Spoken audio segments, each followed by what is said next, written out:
Revelation. Mystery solved. This is part 1 of 2.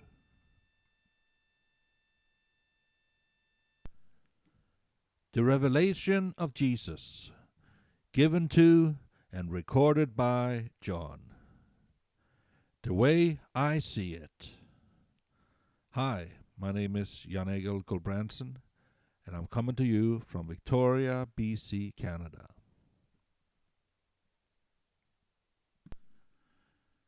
Are you trying to find biblical support for your theology? Then you are like most of them.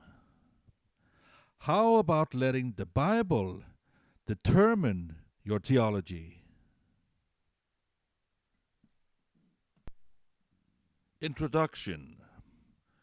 Scholars have for hundreds of years tried to figure out and understand what the book of Revelation is all about. They can't even agree on who wrote it. When was it written? When will the events take place? Is the language figurative, literal, or both?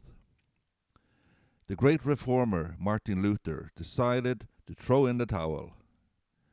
He recommended to take the book out of the Bible. It is not as hard to understand as you have been told.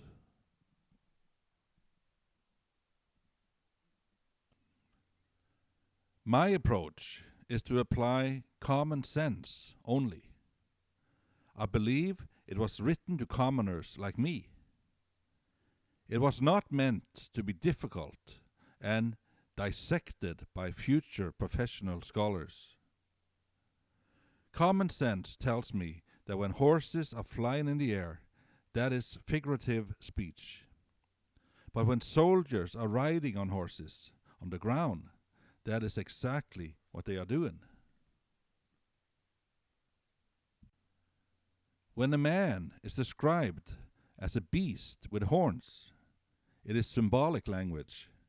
But when men are slaughtered by sword in the streets, it actually happened. And when the rider, whoever he is insisting these events will happen very soon, he does not mean thousands of years later.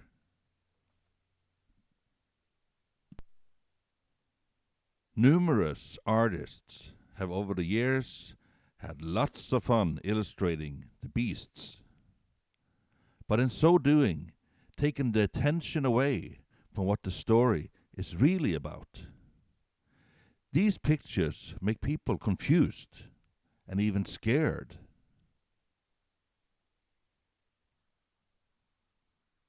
This is what Revelation is about. The total destruction of Jerusalem and God's judgment in 70 AD over the people of Israel for their sin.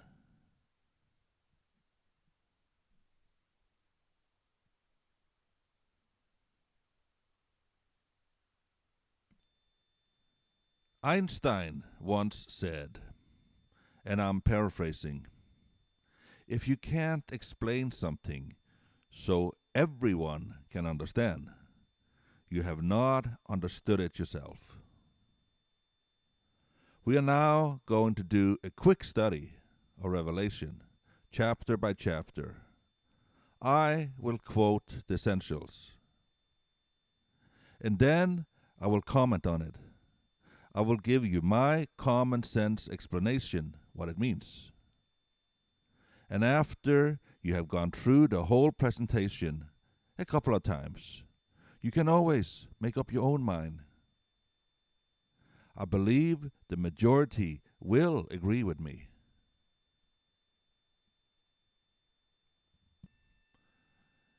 The book of Revelation had reader relevance. It was describing present-day events. No, not your present days, but events that were to take place in the early reader's lifetime. I apply the same logic when I read Jesus' prophecy in Matthew 24. When Jesus says it is going to happen in the lifetime of the men he's talking to, that is exactly what he means. And if that is what he means to say, that is good enough for me. Let us not make this too complicated.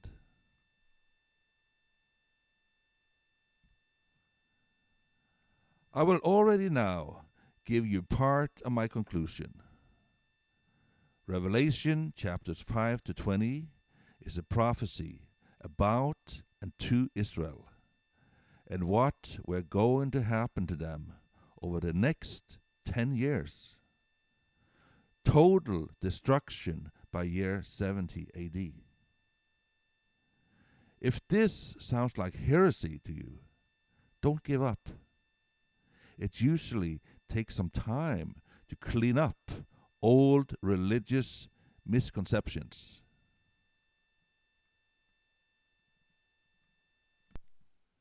Let us now look at all the highlights, chapter by chapter.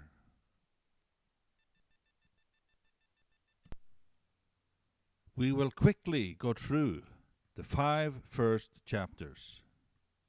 They are not too relevant to our main focus, the tribulation and judgment of Israel, but they do prove one important fact.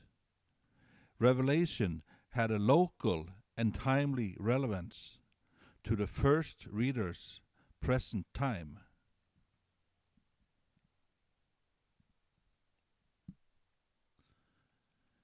Evaluation of the churches. Chapter 1. Introduction to the 7 churches in Asia Minor, or Turkey as it is called today. Chapter 2. John is writing to 4 of the churches, describing their good and not so good sides. Chapter 3. John is writing to the last 3 churches. Chapter 4. John has a revelation of heaven. Chapter 5. In heaven there is a book with 7 seals, or chapters. Only Jesus can open it. Comments. The first 3 chapters of Revelation is Jesus' evaluation, recorded by John on the island Patmos, of the status of the 7 churches in Asia Minor, or Turkey. Some historians argue that year 62 AD was the only year in history Asia Minor had only 7 churches. If so, that should say something about when this book was written. P.S. Look at the map. Do you see the geographical nearness between the writer's resident island and the community he was writing to? That's what I mean by reader relevance.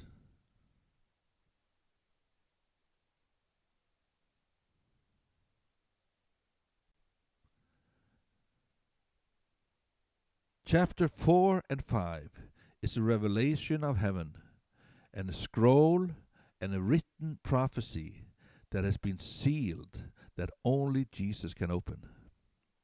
It has been kept secret for now to finally be read and implemented.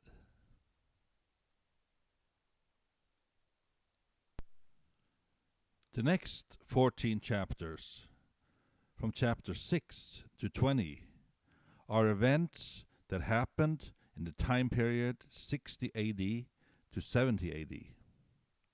How do I know? Because the content is paralleled to the other Jesus prophecy in Matthew 24, in addition to Ezekiel's chapters 38 and 39, as well as Daniel 11 and 12.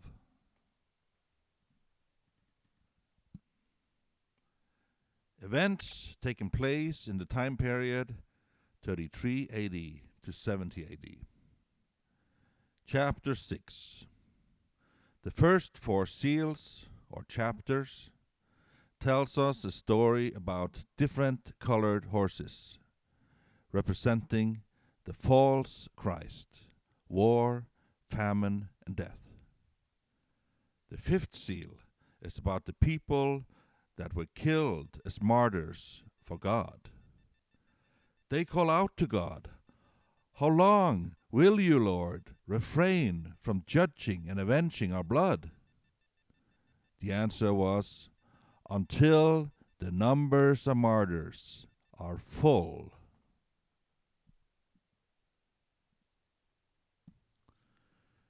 This first white horse is the Antichrist. He is the first on the scene after the wrath. The vengeance process has started. Who is the Antichrist? We will get to that.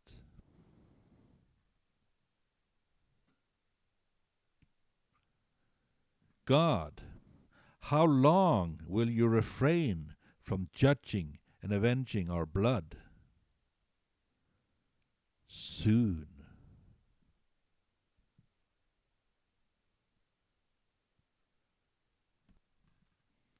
And then the martyr's call was heard. Revelation 6:17. And this time we're reading from the Amplified Bible. For the great day of his wrath, vengeance, retribution, indignation has come. Joel 2:1 puts it this way: Blow the trumpet in Zion. Let all in the land tremble, for the day of the Lord is coming. In plain English, now all hell is breaking loose.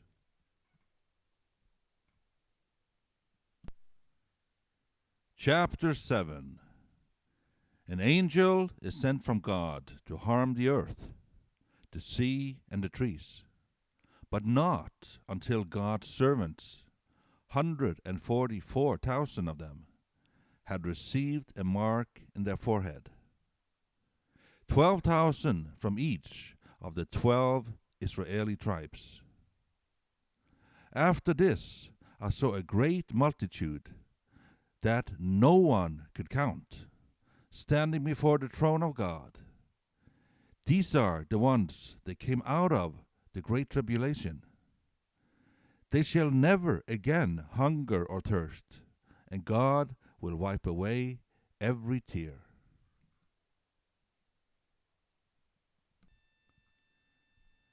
The 144,000 Jews that was sealed with a mark in their forehead were the first fruit of Christianity. They were Jews from every tribe that had come to faith in Jesus Christ. That they were sealed meant they were protected in the tribulation to come. More on this in chapter 14. Chapter 8. The 7th seal is opened. Lightning and earthquakes hit the earth. Israel. There were major fires and destruction. A third of the ships, including the ones that did business with Jerusalem, were destroyed. Many died from water poisoning. Woe, woe, woe to the inhabitants of the earth.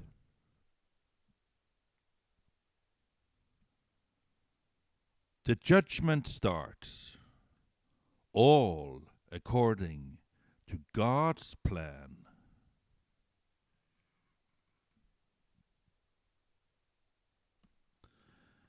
Chapter 9. Locusts came upon the earth to torture, but not kill, all men for a period of 5 months. But only the people on earth that did not have the seal, the protection of God, they were the 144,000. Their king was the angel of the abyss, Satan.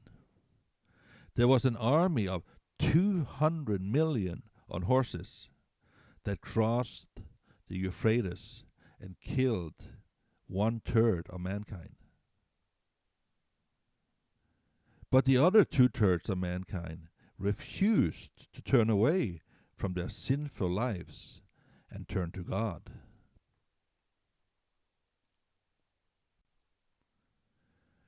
$200 million horsemen?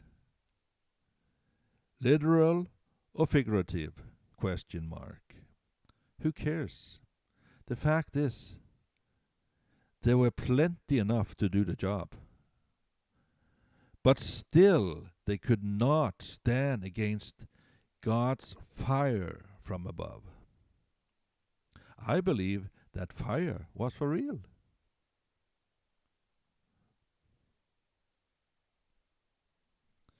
Chapter 10. A mighty angel came down from heaven. He gave a loud roar as the sound of a lion and declared, "Now the mystery of God will be accomplished, just as he announced to his servants, the prophets."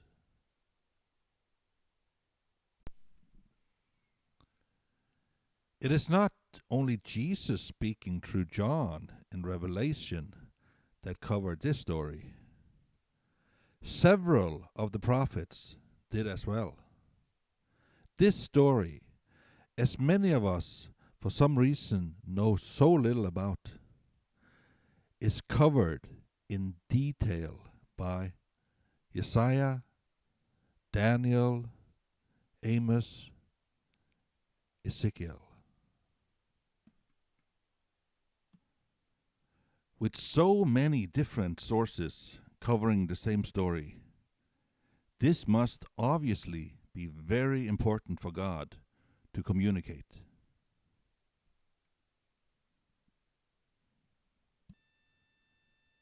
Chapter 11. John was given a measuring rod to measure the temple and count the worshippers there. The Gentiles will now trample on the holy city for 3.5 years. Daniel 12:11. After that time, the beast, Antichrist, shall reign Sodom, Egypt, also called Jerusalem, where the Lord was crucified. A loud voice came from heaven and said,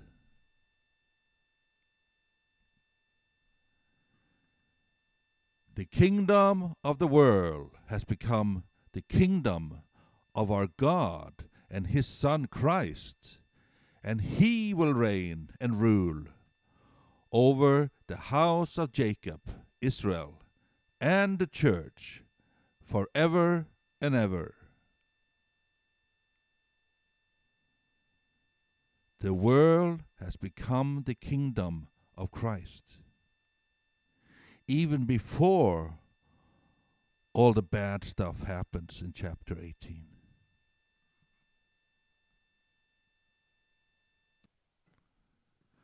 John is taken back in a vision to before the creation of the world.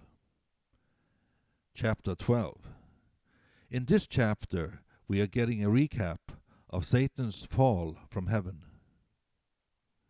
And there was war in heaven. Michael and his angels fought against the dragon, Satan.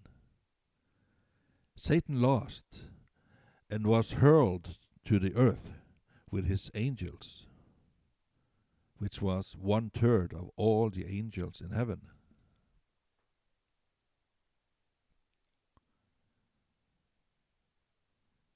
Satan is thrown out of heaven.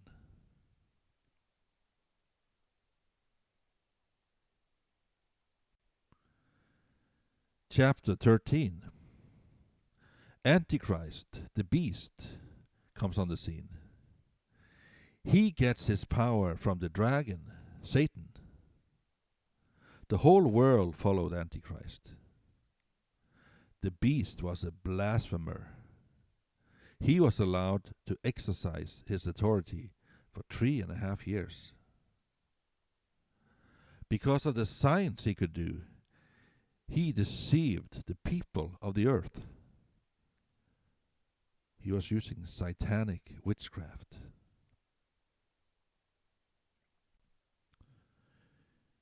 Quiz. Who was the ruler that came on the scene in Central and Eastern Mediterranean in the 50s and 60s AD?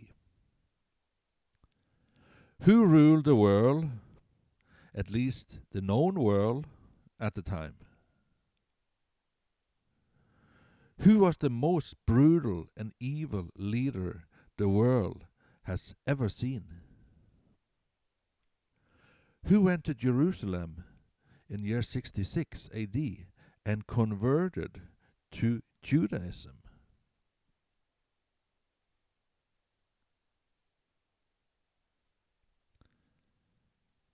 Nero.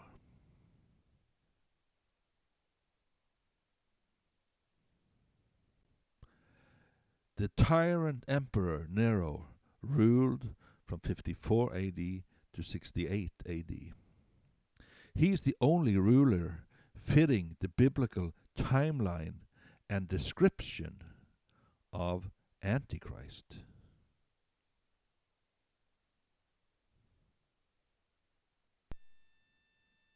Nero visited Jerusalem in 66 AD. 66 AD is 3.5 years before the destruction in 70 AD. He persecuted and tortured Christians. Nero converted to Judaism. These last 3.5 years before the destruction of Jerusalem was the worst time in world history. The Jewish historian Josephus, born 37 AD, covers the Jewish war in detail. Jesus puts it this way in Matthew 24:21. For there will be great tribulation, unequal from the beginning of the world until now, and never to be equaled again.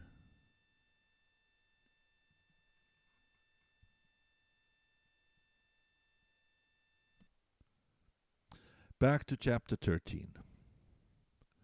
All people had to receive a mark on the hand or on their forehead. No one could buy or sell without the mark. Verse 18 says, if anyone has insight, he can calculate the number of the beast, the numerical code for his name. The mark was 666.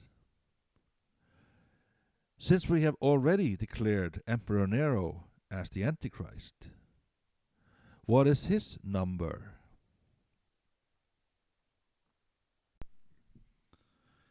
Nero, a beast in life. But do the numbers add up? His name in Greek was Neron Kaiser, or Neron the ruler. And the total number is 666.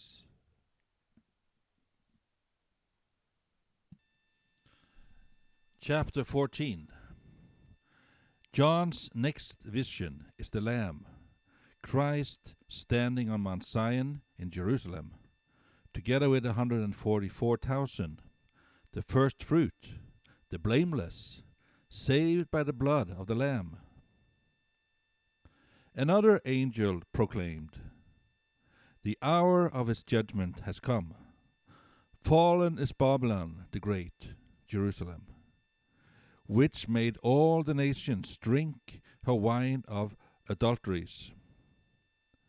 There's no rest for those who worship the beast. The angels gathered the grapes, the sinful men, and threw them into God's winepress of wrath.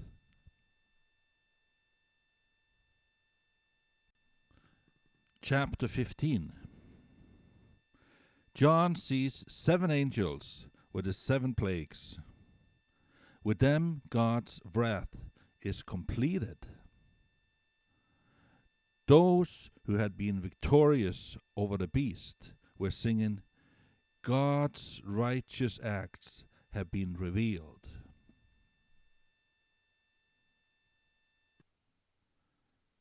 Chapter 16.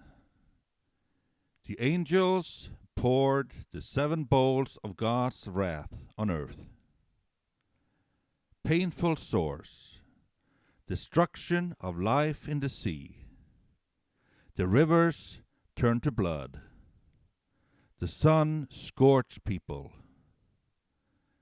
The kingdom of the beast plunged into darkness, meaning the Roman Empire is going downhill. The river Euphrates dried up to prepare the way for the kings of the east. And finally, a massive earthquake. 100-pound hailstones fell on the men, the soldiers.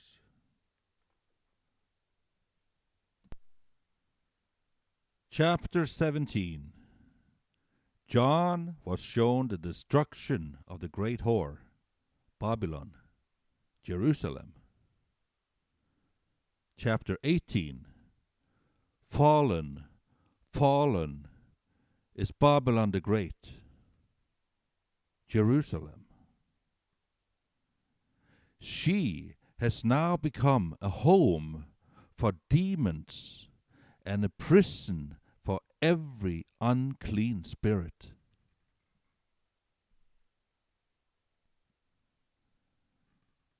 Did you catch that? We are still in 70 AD. From now on, Jerusalem had become a prison for every unclean spirit.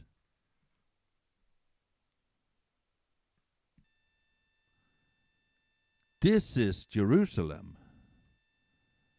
a prison where every unclean spirit is kept. In a short while, Satan will also be imprisoned.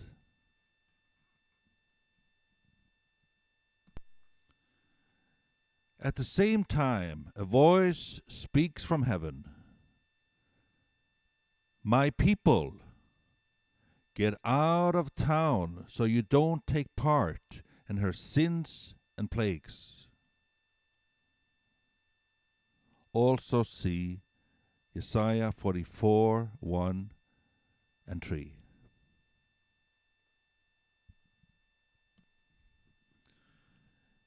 Jesus puts it this way in Matthew 24, 16 and 17.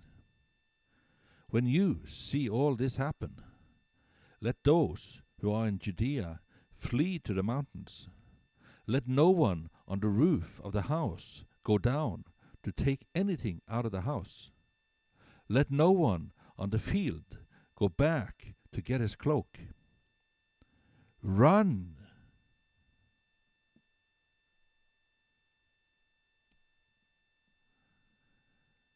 Continuing in chapter 18. For her sins are piled up to heaven. I will pay her back double of what she has done. I will give her much torment and grief. When the kings of the earth that shared in her luxury see her burn, they will weep and mourn. O Jerusalem, in 1 hour your doom has come. The merchants of the earth will weep. Your riches and splendor has vanished, never to return. Every sea captain, every sailor, all who traveled by ship, stood at a distance and were crying out as they see the smoke of her burning.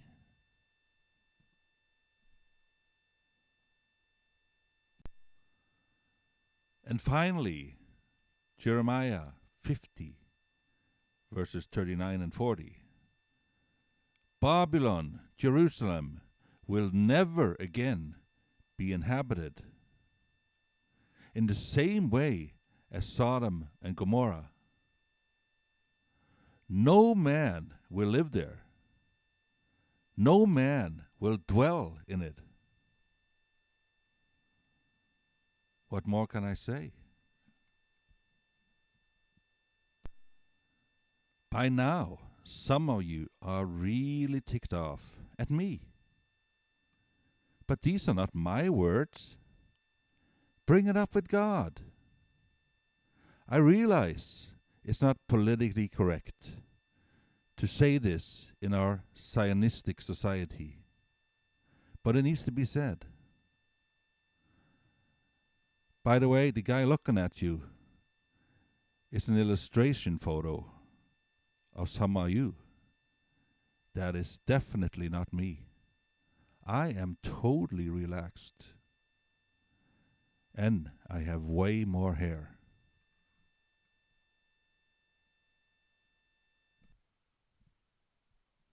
Coming soon, I will at the end of part 2 of this YouTube go in a little more detail what I believe God is saying about Israel. But let us first go to chapter 19.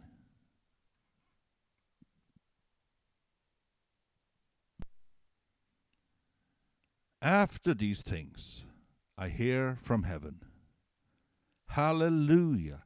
Salvation and glory and power belongs to our God.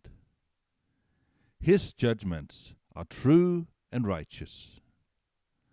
The smoke from her goes up forever and ever.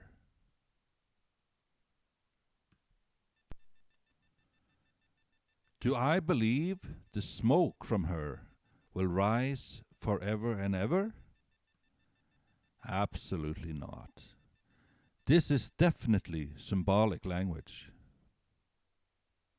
But it does say something about that God has moved out of the temple for good. The temple shall never again be raised, and Judaism is dead forever.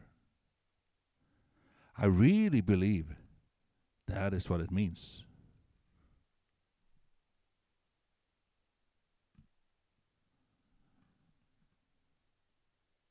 This symbolic smoke rises up over Jerusalem forever and ever.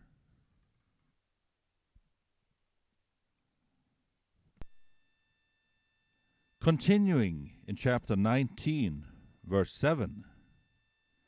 Then a voice came from the throne. Let us rejoice and be glad, for the wedding of the Lamb has come. Blessed are those who are invited to the wedding supper of the Lamb.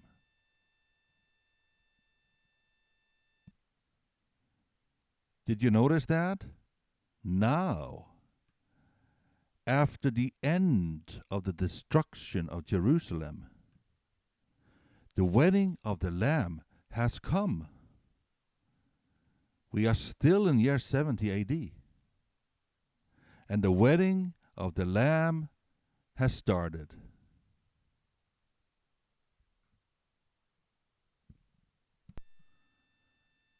What is this wedding anyway? A better word might be the marriage. We, the believers, the church, are already married to Christ. It is a permanent relationship. It's an ongoing thing.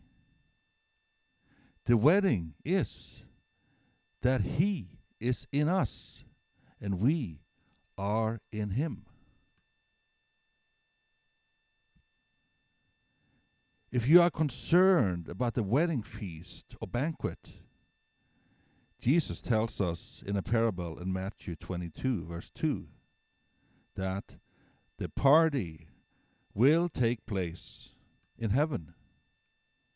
In other words, the wedding or the marriage take place first, and then later, when we get to heaven, the banquet will take place.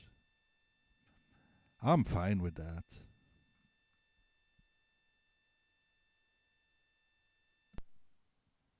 This is the end of part 1. Go as soon as you can to part 2, so we can keep the momentum going.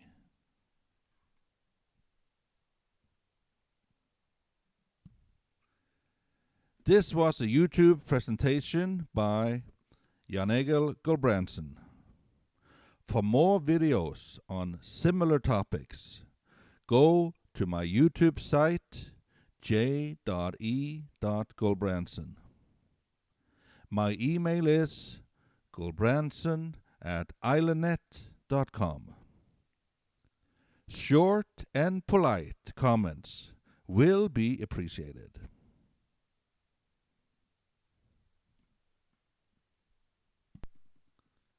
God bless you.